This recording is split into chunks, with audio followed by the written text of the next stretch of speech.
Okay, I'm back. Sorry about that, folks. I'm hoping that I have things fixed here.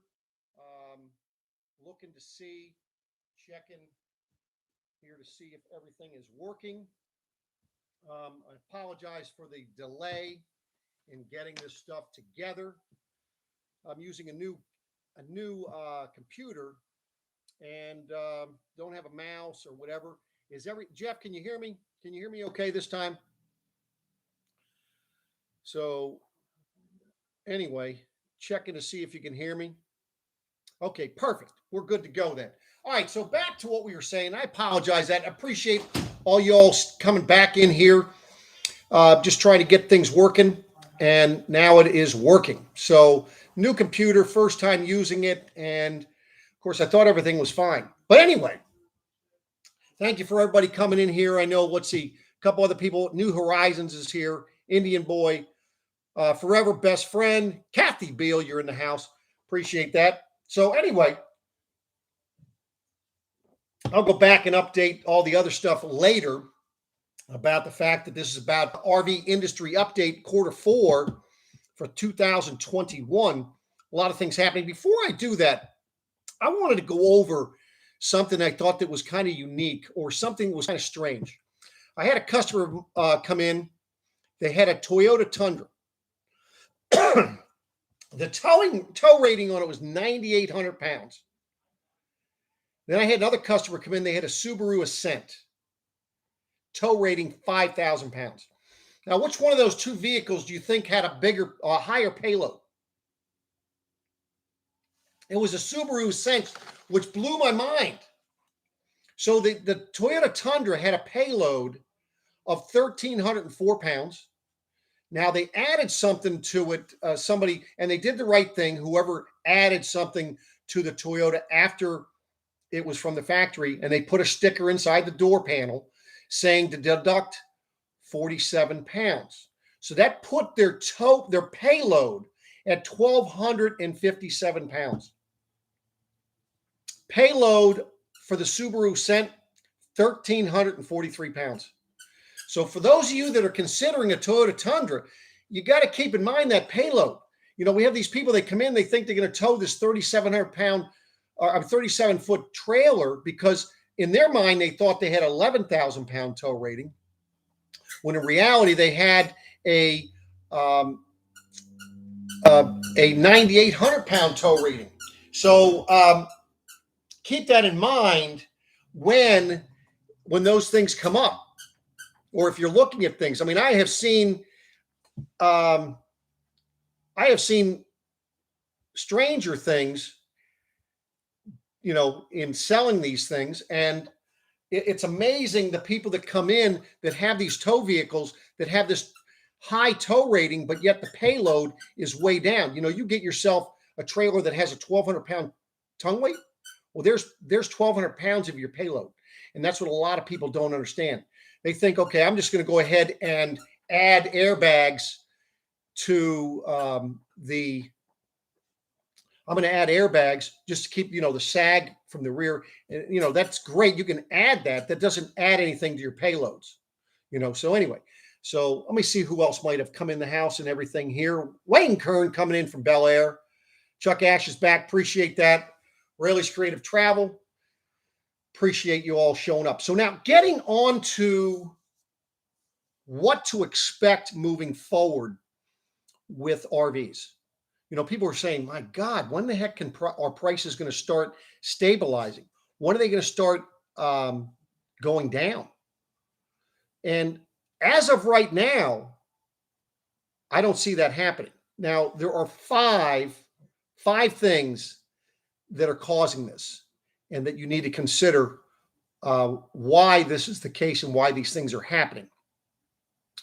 Number one, you're having shipping costs have gone through the roof. Now, what do I mean by that? And of course, then you have delays and everything else.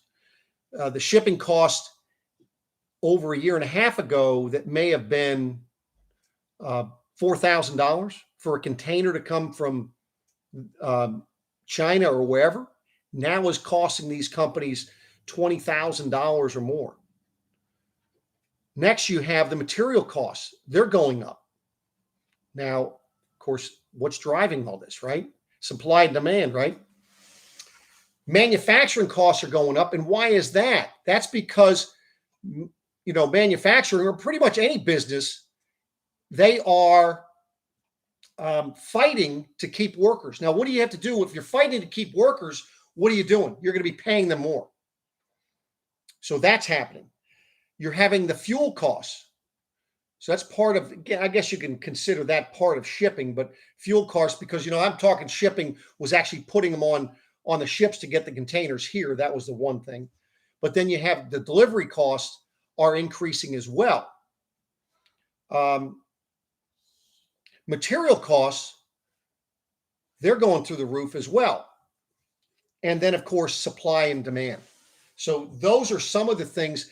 Those are the 5 basic reasons why we're having increases. Now, we were told in September we were going to have an increase from a manufacturer, Grand Design, in January. We ended up getting that November 8th. And it was a pretty substantial increase. This time, not only did they increase the base costs of their campers, they also increased a few of their options. The option costs now are going up. Again, that's coming into the material costs as well. We're told we're going to be seeing another like 5 to 6% increase from a few other manufacturers, from Thor, from Forest River, from Winnebago, from Newmar. When you're talking about a 5 to 6% increase on something that costs $100,000, $200,000, $300,000, that is a substantial increase. Now, for those of you that may be in the market for a camper, if in fact a camper place has the camper in stock, you will be paying less for that than you would getting a new one. Case in point, I just had somebody come in Saturday and they were looking at a camper that we had in stock. And then they looked at a camper that they wanted to order because it wasn't quite right. Now, the one they wanted to order, I gave them pricing on that back in September.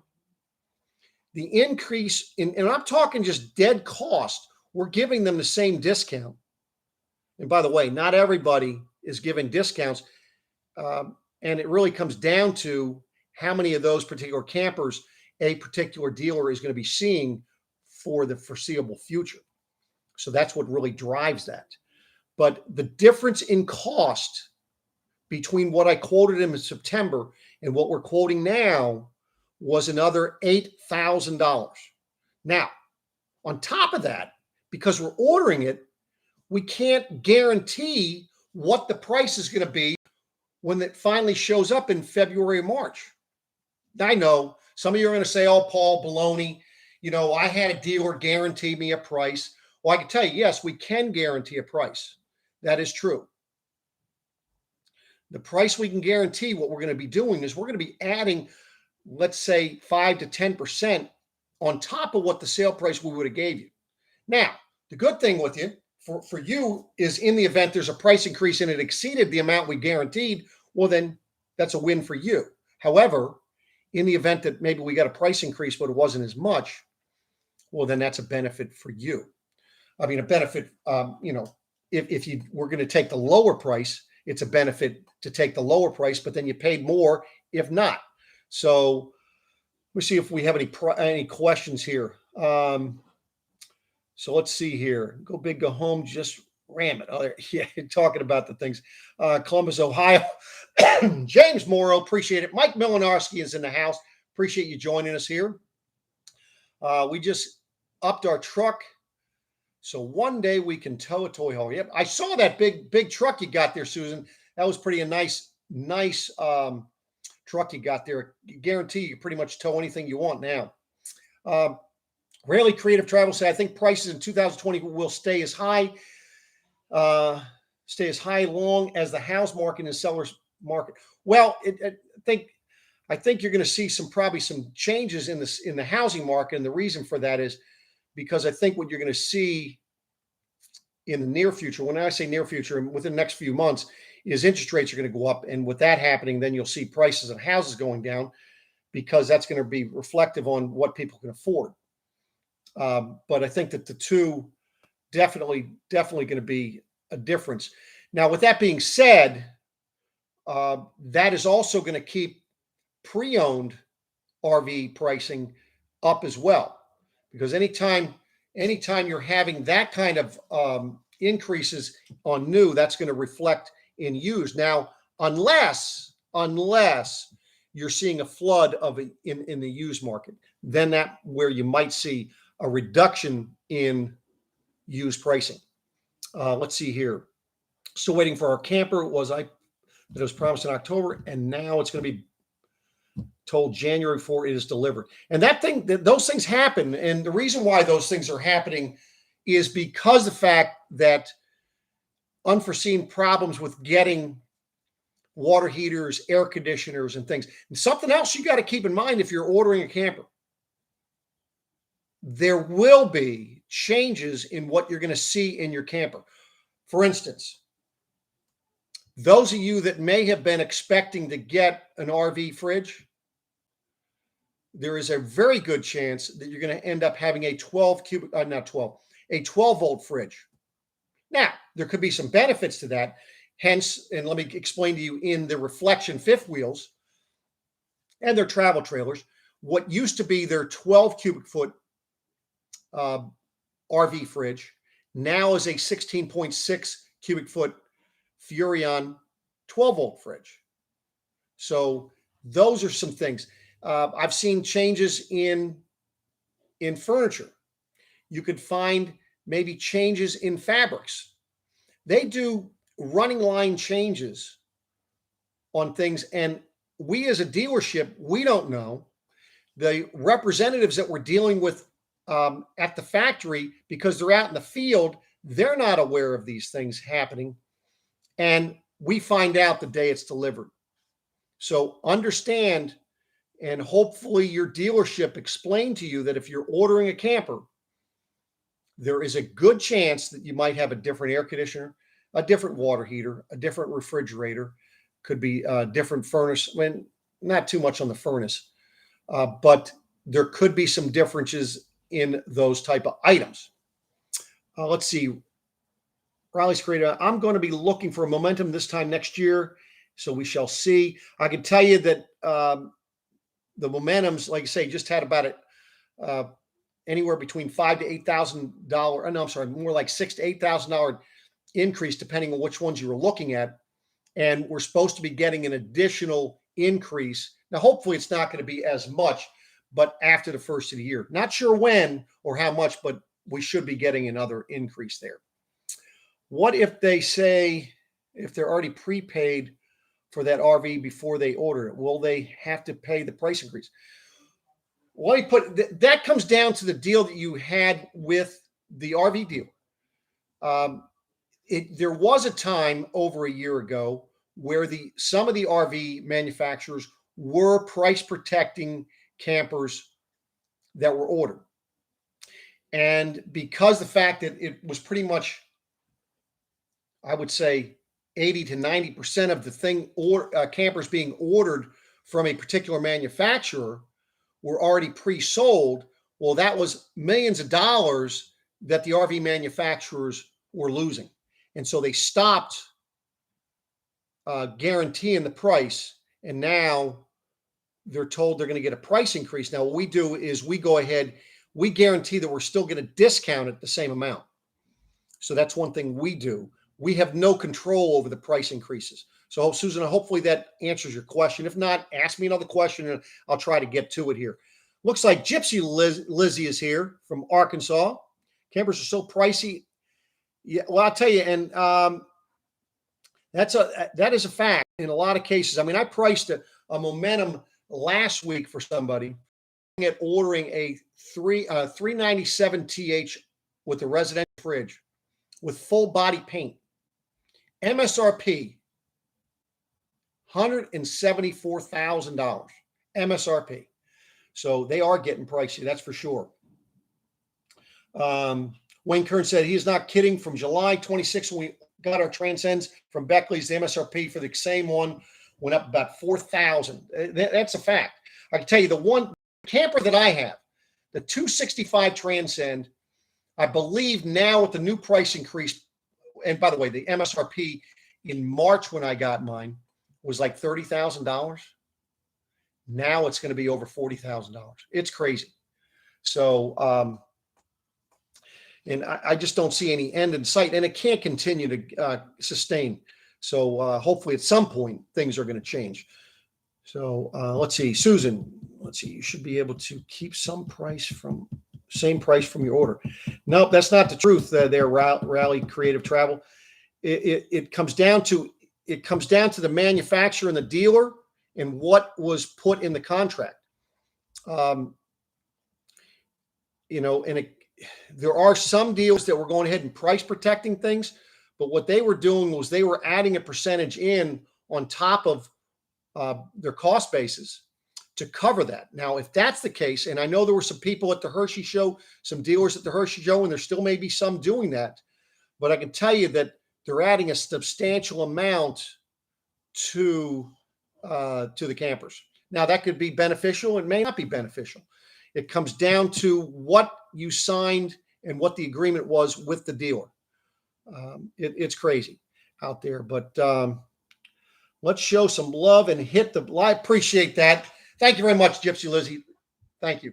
So, but yeah, it's a crazy thing what goes on out there. By the way, how many of you all are going to be down at the Tampa RV show this year? Looking forward to. I'm actually going to be spending the whole week there, so I'm looking forward to that. Going to get back into shooting some videos and hoping to meet up with a lot of you all out there. If you are, please let me know. Like to catch up, whether it's just at the show or whether we're out having a beverage or something to eat as well. So tonight I am, as I had mentioned earlier, and you guys couldn't, I don't know if you heard me or not, but I'm in an undisclosed location deep in the bowels of the United States, somewhere I cannot disclose since it's not my place. And just don't want to give out that information. So, but those of you that know where I am. So, but looking forward to getting down to Florida in that warm weather. Wife and I, we went down there this year and really looking forward to. We've got like 4 things lined up. So we're looking forward to getting out there, getting hopefully some sun and fun out while we're down there as well. So, all right, Wayne Kern said, saw a video a week ago that the 265 Grand Design best-selling model among all their lines, not just the Transcend. Well, I'll tell you, that's amazing. And I'll tell you, it's a great layout for a number of reasons. And it doesn't work for everybody, but there's a number of reasons why it is a very good floor plan. I wish they would just tweak it just a little bit, make it a few inches longer. And instead of having that little jackknife sofa, put a set of recliners there. They do that they have the same thing in a reflection fifth wheel. I believe it's a 268 BH. And that's what they have in that. And what a difference that makes. But so does anybody else have any questions here? And I do appreciate y'all hanging in there with me and coming back in here. I know I had a little technical difficulty. And those of you watching on replay, please do give me a thumbs up, ask any questions, and I'll be sure to try and get back to you as well. So does anybody else have any questions here? I'll wet my whistle while I wait here.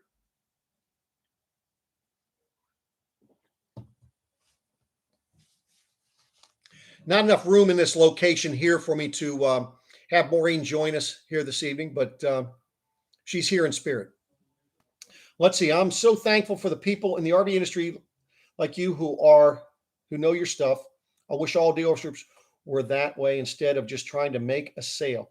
Well, I'll tell you, and that's what I try to do for customers. I can't tell you how many customers come into our dealership and I educate them on what they can tow with their vehicle. Listen, to me, it's not about the sale. I had a guy one time tell me he felt like I was strong arming him. And I looked at him, I said, do I look like a guy that can strong arm anybody? For crying out loud, I'm just an old guy here. So he didn't like that. His girlfriend laughed, but he didn't like that. But turns out they couldn't buy anything anyway. So, but anyway, but yeah, no, it to me, I have a conscience, and when I put my head down on the pillow at night, I want to make sure I did the right thing for those people, and I try to treat everybody like their family, and I feel that that's the best way to do things. And I tell you, I lose a lot of sales because of that, because I just don't try and sell somebody. So will you be back at the campground in the spring? That is the plan, and looking forward to that. Wayne Kern, the 250 BH is an interesting layout. Yes, that's something they just came out with, and that is an interesting layout for individuals that maybe need something that's a little bit less weight and maybe a little shorter. Slow down in the higher end units. It's amazing. Well, at this time of year, we always, in our neck of the woods, and I'm sure anything northern, this is when we typically see a slowdown in sales. Now, when you move south, because a lot of people, they call them snowbirds, they go south, then they tend to see an increase in sales south of us. So the cycles are flipped. So whether they're high end, low end, it doesn't matter. Right now is when sales tend to be lower, where we're not selling as many. Whereas summer months, we're selling anywhere from, let's say, 175 to 225 units in a month. Now, November, and it gets hard December and January, we might be lucky if we sell 70 to 100. So it gets very slow. And of course, now people are trying to adjust to it getting darker. And I mean, it's starting to dim down at like 4:30, quarter to 5 right now. So things are slowing down. They certainly are. Does anybody else have any questions here? Jeff Coleman, we bought a Grand Design 311 BHS last year just before the craziness. Not sure we could afford the same. You're right about that, because that same unit today, I believe, has an MSRP around $85,000 to $90,000. It is crazy. And I'm seeing the Reflection travel trailers, their MSRPs are what the fifth wheels used to be a year ago. It's crazy. Its weight is the weight same as our 245 RL. We love it so far. Great floor plan for us. Oh, and I tell you what, the 245 RL is perfect couples coach. And the nice thing about the 245 is the fact that they switched things up a little bit in the bathroom. And what they switched up was they moved the shower to the rear, and then they moved the pockets to the front of it. And then they gave you a little more room in the bedroom. It's about a foot shorter than the 265. Weight's very similar, but you actually have more room to the left side of the bed to walk around. I want to say it was about 20, 21 inches. So considerably more room in the bedroom there, and a little bit more storage as well because of that little cabinet right inside the door. So hopefully Lippert can fix this frame when they arrive here tomorrow. Well, let's hope so. I hope that does happen. I'm confident something can get done for you there. Keep me posted. Let me know how things work out for you. The Notorious 996 is in the house. First time I've seen you all. Tell us a little bit about you down there. Let us know where you're from, what you do, and so forth. It's Odie. Oh, geez, it's Odie from Old Four Winds. How about that, Odie? Appreciate that, Odie. Hope everything's going well for you. I know I forget where the heck you went. I know you went to another place, and I forget what the hell it's. I know it's another brand, but I hope things are going well for you as well. Are they still building twin bed campers, not bunkhouse? Twin bed, there are a couple of coaches out there that I know of. One that comes to mind is the Micro Mini. It's a 2108 TB. They do a twin bed, they do a queen bed, and then do a Murphy bed option. So that is one. Wildwood, that's what it was. I knew it was something out there. Well, that's good. I'm sure things are going quite well for you there, Odie. Good to see you. Appreciate you dropping in the house here. But Gypsy Lizzie, there are a few out there. And, the other thing, too, is with the right type of people, in the event that you really wanted twin beds, that is something that is doable, because most of the time, what is through the pass-through up front there, you're able to cover up with the twin bed if you want to move it, as long as it didn't have a front door. Front door might be an issue there. So hopefully that helps you out there. But there are some campers out there that do have that. Well, I appreciate thank you, Odie. Appreciate that. So any other questions out there this evening? I do appreciate y'all coming in. I hope you all are enjoying your beverage this evening, beverage of choice, while you're watching. And appreciate you taking time out of the evening. And I hope that the information that I'm giving you, you find helpful. And like I say, I'm here to answer questions as we do move on as well. Any other questions before we call it this evening here?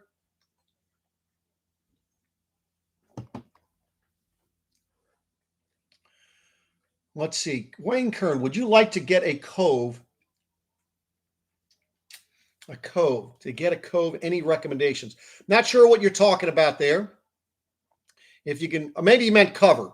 Cover recommendation, I'd recommend you call our parts store and they can provide you with one, because the ones we have, they have a great warranty. And whatever you cover your camper with, you want to make sure that it is a breathable material. You never want to take and just put some type of a plastic cover over top of your camper.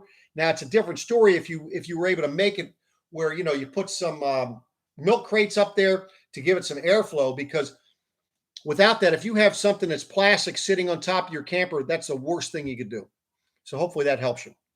So, well, I want to thank everybody for coming in. I see people kind of heading out of here. Thanks again. And I'll be coming back at you again next week, just before Thanksgiving. So you all take care. Have a great week and stay warm out there. Well, I know it's supposed to warm up starting tomorrow. Take care.